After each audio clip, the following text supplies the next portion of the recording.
Foster open and honest communication in your relationships.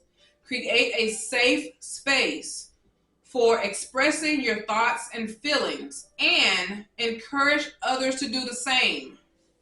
Number 9, celebrate your uniqueness.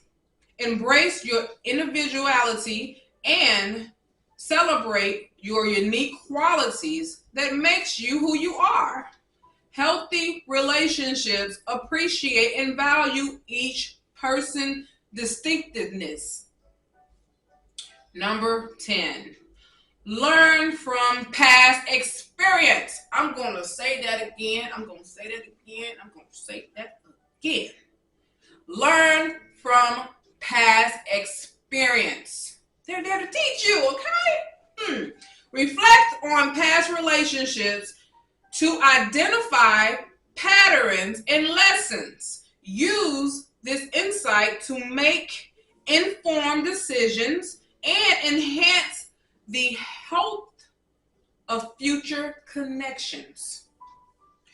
Remember, healthy and supportive relationships start with a foundation of self-love and self-respect. By informing your worthiness and your love and respect for yourself, you are setting the stage for meaningful and fulfilling connection in your life. So, I said all that because a lot of us don't do that. We just get in a relationship and we expect things to just go our way willy-nilly, all willy-nilly. And that's not the way it goes. You cannot expect for a person to just know how to treat you. You have to teach them how to treat you. The way you teach a person how to treat you is the way you treat yourself. So if you are out here, and I'm going to say this, some of you might get offended, but I'm going to tell you like it T.I. is, okay? T.I. is, I.T. it is, something like that. Anyway, I'm going to tell you like it is. I was just telling my son this yesterday. And I showed him a picture of some guys sagging their pants. And I know there's a lot of people that do it. A lot of young people do it. But I have seen some older people do it too. If you're past 30, you're older, okay? You should not be sagging your pants. Men, please stop sagging your pants. It sends off the wrong message. And one of the things it tells me is that you don't respect yourself. And if you don't respect yourself, you're definitely not going to respect me. So that was one of my thing that I made sure that if I dated a guy, he cannot sag his pants. And it's not because I tell him I don't want a guy that sag their pants. I just watched him enough to see if he was that type of guy. And when I realized that he don't sag his pants, I'm like, okay, that's cool. Now I know he do respect himself because nobody want to see your underwears, okay? Nobody want to see what you wearing underneath your clothes, all those type of things. And then I know where it originates from. I worked in a penitentiary. Yes, I worked in several of them. I know what that is really about. And I have seen some things. Oh, yes, I have. So for those of you who've never been in the penitentiary and you sitting here sagging your pants, you're sending out the wrong message, okay? You just are. And the way others see you, they're going to treat you the way they see you, okay? Because you're treating yourself with disrespect, they're going to treat you with disrespect too. Now, you might say, well, they don't do it to my face, but I guarantee you they're doing it behind your back. And that's not something that you should be proud of. Now, I'm going to get off you guys. I'm going to go ahead and get on you ladies.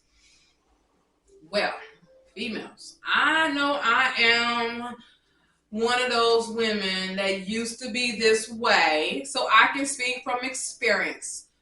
I used to model, and when I got into modeling, I actually did real professional modeling. I got signed with American Model Search. Then I got picked up by Model Search Manhattan. Now, what do that means?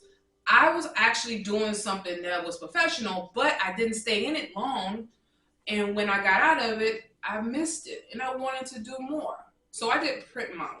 So I wanted to do more, and I also did promotional modeling. Okay. So I wanted to do more with myself, but I started getting on the more seductive side where I started showing my body off and I was all out there and all those things. Matter of fact, I was out there like that. My mom, boy, she used to be pissed at me because I was showing my body. I was out there.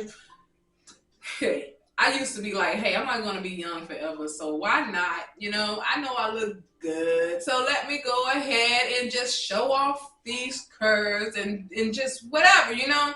And then I have friends who act like they was my friends, but they were talking about me behind my back. They think I don't know, but I know they were. And then they would try to act like they wasn't, but yes, you were, and I know you were. But I didn't care.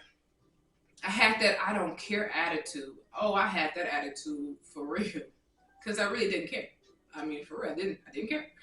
But as I got to a point where I was ready for a relationship and I was getting older, so I had this guy friend and we used to go out a lot. And yes, we were just friends. Never had sex or anything like that. We never did those things with each other. And he told me, he said, sis, he called me his little sis. He said, sis, I have to be honest with you. You are a beautiful woman, but please don't take this the wrong way. If you're ready to settle down and you want to have a relationship, you gotta stop showing off all your goods to everybody.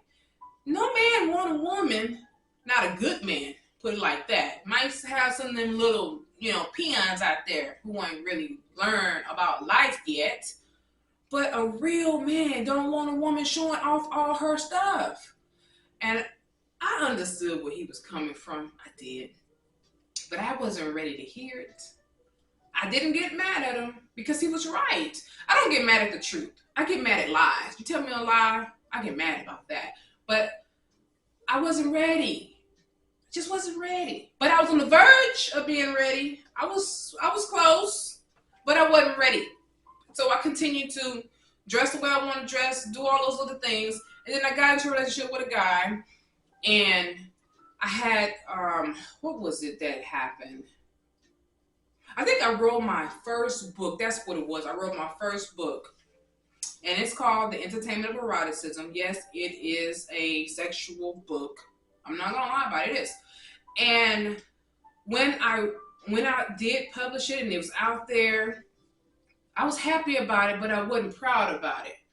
And I wasn't proud because I didn't like the backlash that I was getting from it. Some people really believe that I was doing those things that I wrote about. And that's not me. It was just thoughts that I conjured up and I put them down and I made a story out of it. And people was like, man, I'm wondering.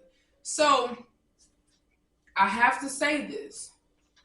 One of the things that I realized was that I was putting out the bad energy. I was putting out wrong messages about myself. And it wasn't who I was. And I knew that. Everyone who knew me knew that. And that's why they were so surprised when they saw my pictures and then when they saw me out there with my book and they was like, man, that's not you. That's not you. And they're right. It was not me. But at the same time, I didn't care. Be honest, I didn't care.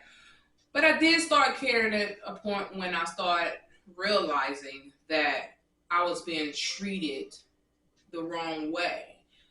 And when I got married to my second husband, he stole my book because I had one copy left.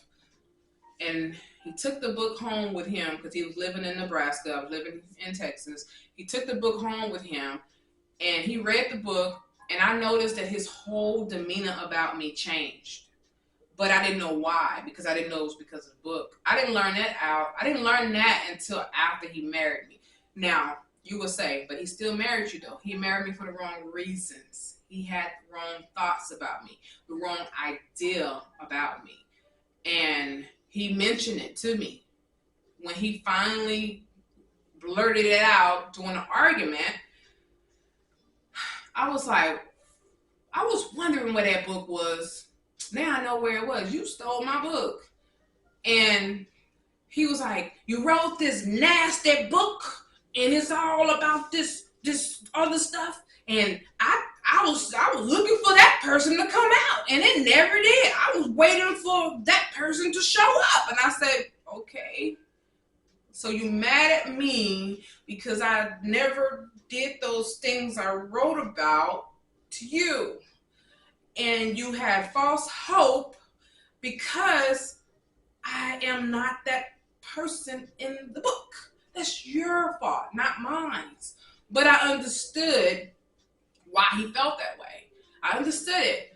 And I said, well, I did put that information out there. I did put that energy out there, and I gave the wrong impression. That's my fault.